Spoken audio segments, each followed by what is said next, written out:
In a News 3 follow-up, we are continuing our coverage about what some say is the effects of pollution from Superfund sites near their homes in Brunswick. WSAV's Christine Coaley spoke to people who say they've been living with this problem for years. A Superfund site is a location the EPA says is filled with hazardous materials. In other words, a serious public health risk. The location we're at right now is a former factory that caught on fire last year, built on land owned by one of 4 Superfund sites in Brunswick. There are so many ways that the tentacles from this legacy of pollution has harmed residents in this place.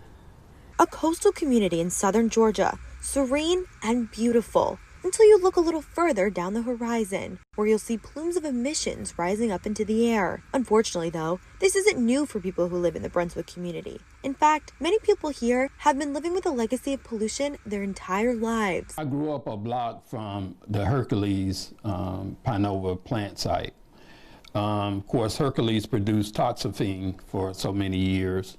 While they were a major employer here, but they also produced this hazardous material. The Pinova factory fire happened in April of 2023, but residents say that what some call environmental disasters have been happening in this community long before that, many telling me they've been left traumatized. Despite the town covering only just over 17 miles of land, there are 4 Superfund sites and multiple hazardous waste sites. One of the biggest, the former Hercules Landfill. Superfund sites were probably the most polluted zip code in the state and possibly the country. Hercules was shut down by the EPA in 1982, unsafe air quality from the pollution being one of the major concerns. However, there are homes that were built right on the edge of the plant before it was shut down. Years later, Pinova was built on land owned by Hercules. Some say building the homes next to the plant felt targeted, like Betty Andrews, who's lived in Brunswick all her life. You know, the majority of the people who lived in this